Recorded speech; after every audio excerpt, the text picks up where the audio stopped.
What's up, guys? This is Taking the Field with Stevie Mac, episode 40 of the podcast. I'm your host, Stephen MacDonald, and on this episode, we're going to talk about what's next for the PLL. So I did a similar topic to this a while back prior to the championship series, I believe, but now that the championship series is over, I want to go back and re-examine this topic just a little bit more in depth.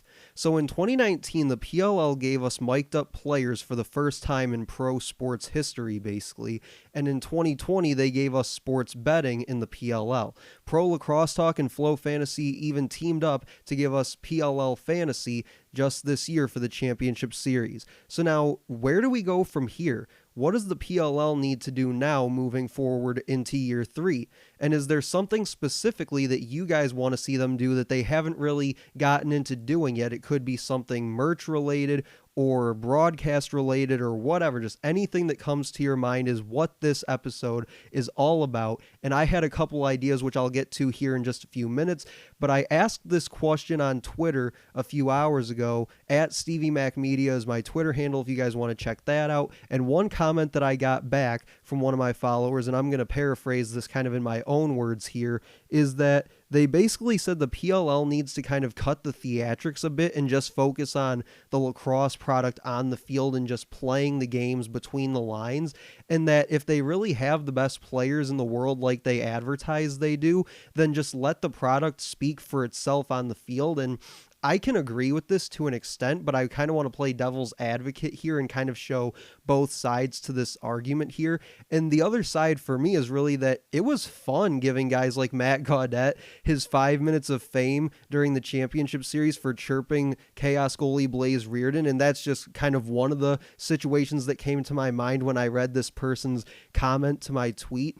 And that I know for me personally on the podcast, we've gone into those discussions many times before with the chirping incident that went on with Matt Gaudette and things like that. And you guys clearly loved listening to those episodes, as those were some of the highest viewed episodes that I've ever done. So that was amazing for this podcast. But really, I think for me, it's that to say that something like chirping, for an example here, is a bad look for lacrosse is completely absurd. And I talked about this on those episodes back then. And that it really, for me, goes into every sport anywhere ever, really, at any level. And I can almost assure you of that. Chirping is not solely exclusive to just lacrosse and its athletes. And I think that for me personally, I'm the kind of person where just let the guys play. You know, let the guys go out there, let them have fun, let them do the behind the back passes and make the highlight plays and make it look all pretty and everything, you know, make Sports Center like Josh Byrne and those guys did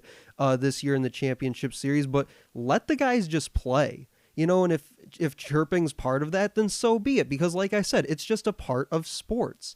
And I guess you just have to deal with that if you're not okay with that. But that was one of the comments that I got, so I just wanted to address that here for just a minute or so.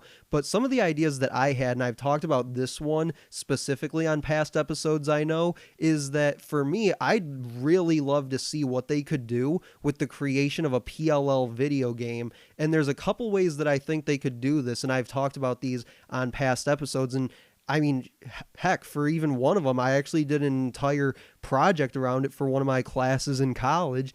And the first one is kind of the idea that it could be a game developed by EA Sports, and it would be similar to that of the Casey Powell games that you can buy currently, but just with better graphics and overall better gameplay. Not that I have had a negative experience playing the Casey Powell games, but I would definitely love to see what the PLL could do by taking something similar to that and kind of making it their own and just kind of making some tweaks to it to make it an overall better gameplay experience. So that was one of the ideas for a PLL video game that I had. And again, I talked about that on a past episode of the podcast. But then one of the other ideas that I had for this came when they announced their backyard lacrosse collection just a few months ago prior to the championship series. And myself and one of my Twitter followers, Robert Allen, shout out to him, kind of got into it a little bit on Twitter discussing what it would look like to have a backyard lacrosse video game. Because I'll be completely honest with you, I don't know about the rest of you, but I really thought that backyard lacrosse collection was going to include the release of a PLL backyard lacrosse video game. So what me and Robert came up with was that the gameplay could be customized to where you could do things like 3-on-3 straight up, both ends of the field, back and forth, lots of transition game, or it could be something kind of like 6-on-6 plus a goalie, where you have 2 defensemen, 2 midfielders, 2 attackmen, and a goalie, like I mentioned, and then you're playing 4-on-4 either end of the field with 2 guys back, whether it be your defenseman staying back when you're on offense or your attackman staying back when you're on defense or what have you. But that was kind of the idea that we came up with for an overall gameplay mode. And then one of the other things we talked about, which was really interesting, was that you could either play a game mode as the PLL players themselves, so like Little Rambo, Rabel, Zed Williams, whoever, and then there could be a separate game mode for the Backyard Sports specific characters, because there was a lot of people on Twitter and Instagram specifically when this Backyard Lacrosse collection was being teased that were saying that they would love to play as some of those characters as well. So we kind of got into that a little bit as well with the Backyard Lacrosse collection. And then my other idea that I came up with, and this was actually within hours of the championship game being played back on August 9th, is the idea of playing a collegiate showcase.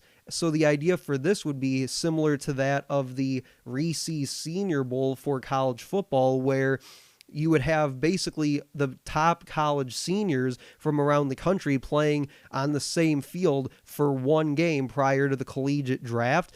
And I think that this would be good on several levels. From a fan standpoint, it would be amazing because you'd get to watch what we would consider the next generation of pro lacrosse players, such as T.D. Erlin and, Mac O'Keefe and those guys, all playing on the same field at the same time together.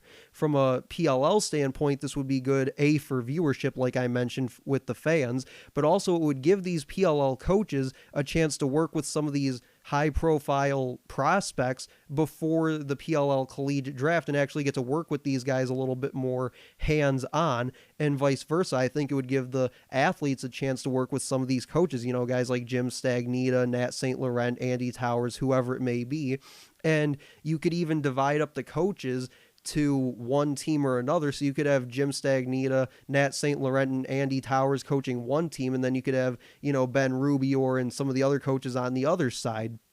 So I think that would be a really interesting idea to kind of bring all these players in and just put together a game, whether it be, this winter sometime. Maybe they do it out in California or in Florida or wherever, or maybe they do it in the spring, literally weeks before the draft happens. But I think that would be kind of appointment viewing for us lacrosse fans, and they could even do it on NBC Sports Gold, where if you don't have a subscription for NBC Sports Gold, I highly recommend it. They put out a lot of really great content during the off season on there for those that have subscribed to it to enjoy. And plus you get every game archived there as well from the past 2 seasons. So you definitely get your money's worth there. But those are some of the ideas that I had. I also shared, like I said, the one comment that I got on Twitter at Stevie Mac Media, and I will leave you guys with this. I've been teasing it for several days now, so here it is. I have teamed up with Monkey Sports to bring you guys a 15% off at Lax Monkey, Baseball Monkey, and Hockey Monkey online, and the deal will go from September 7th to the 21st, so that's today, September 7th to the 21st, and the deal is not applicable with other offers, and some restrictions on the hockey site, I've been told, may apply, but you can use the promo code VIP 336047. That's VIP 336047 for 15% off your gear at either Lacrosse Monkey, Baseball Monkey, or Hockey Monkey where it applies. So that'll do it for me on episode 40 of Taking the Field with Stevie Mac. You can check out all past episodes of the podcast basically anywhere you get your podcast now. We've been expanding so much here over the past few weeks, but just to review, you can get it on YouTube, SoundCloud, Spotify, Anchor, iTunes, Google Podcasts, like I said, anywhere you guys get your podcast. But that'll do it for episode 40. I'll talk to you guys later.